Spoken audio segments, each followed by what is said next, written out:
Hello and welcome back to Vox Terra. You might have heard recent news headlines like this from May 4th of 2023. Russia alleged drone attack on Moscow, apparent attempt to assassinate Putin. Russia thwarted it. And that Russia's claiming U.S. and Ukrainian involvement in that drone attack they thwarted. And your reaction might be, well, we gotta do what it takes, which might have been my reaction when I was younger, but it's not now. Let me share with you 3 points that I think would be helpful to consider, at least 3. 1, it's plausible that we, in quotes, and I've been advocating against this type of foreign involvement, had some involvement in it. 1, we still don't know who blew up the Nord Stream pipeline, and there Seymour Hersh did some good reporting alleging our involvement in that. But what was admitted, to me, it felt almost proudly so during the Trump administration, and here I'm citing to the BBC News, we, in quotes,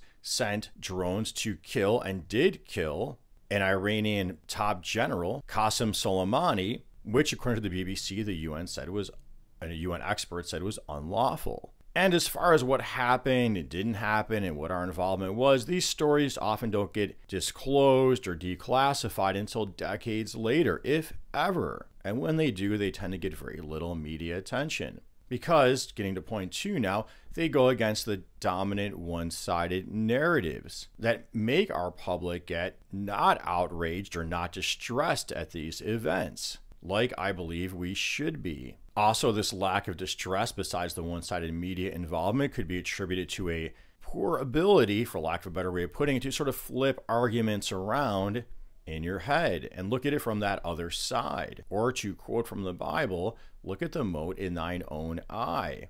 And without doing those things, I don't see how you're going to get to a more peaceful world order. So in the case of recent Russian history, our media has just simply glossed over, basically ignoring, downplaying, that one of the key demands in this conflict on Russia's part was that Ukraine not join NATO. That there's been this decades-long expansion of NATO, despite seeming assurances after the collapse of the Soviet Union that we wouldn't do that Ukraine and Georgia have been long-standing red lines to Russia of please don't expand NATO there. That if you are thinking this is in your interest, please keep in mind, really underreported, it was in the 90s, and I found citation for you for this, where after the collapse of the Soviet Union and everybody thought things were going to trend towards peace, there was heavy lobbying from the defense industry to expand NATO, and that is what did happen. A lot of money at stake, a lot of money being made, a lot of incentive for conflict. The 2014 coup in Ukraine has been largely under-examined.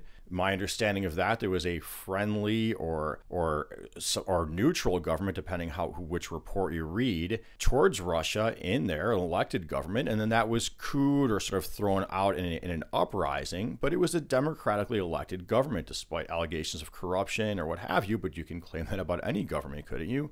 And apparently supported by us. Underreported. We could go further back in Russian and then Soviet history, and I did what I thought was a pretty informative video on that topic at the outset of the Russian invasion. Well, I brought up earlier those drone attacks on that Iranian general, this killing of him, which our media seemed fine with, and then therefore the public at large seemed fine with. Well, why would they be fine with that? Well, again, the one-sided narrative. The whole Iranian revolution was set in motion by a coup in 1950, which we, when this wasn't declassified until decades later, had a hand in. The overthrow of Mossadegh, a democratically elected socialist in Iran, whose crime, in quotes here, it wasn't really a crime, I don't believe, was to nationalize the Iranian oil industry and take it away from the control of a British company. Well, with all of this underemphasizing these histories, it's very easy for our public to sort of look the other way, and then our media does too.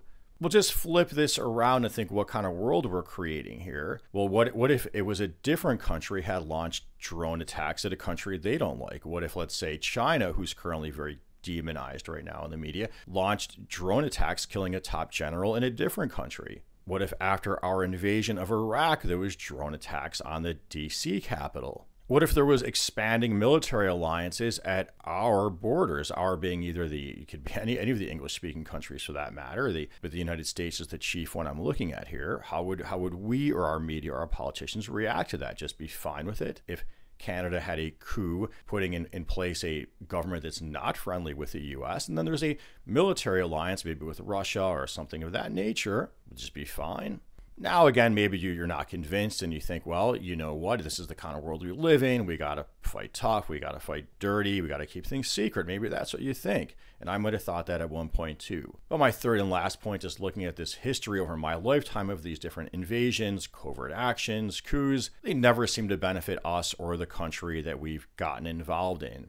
Iraq is a classic. A one-sided narrative led the public to support an invasion, and now Iraq is simply torn up. We could see a similar situation in Syria and Libya, but they do seem to come out ahead for the reckless elements within some industries that really dominate our media and our politics and therefore our thinking.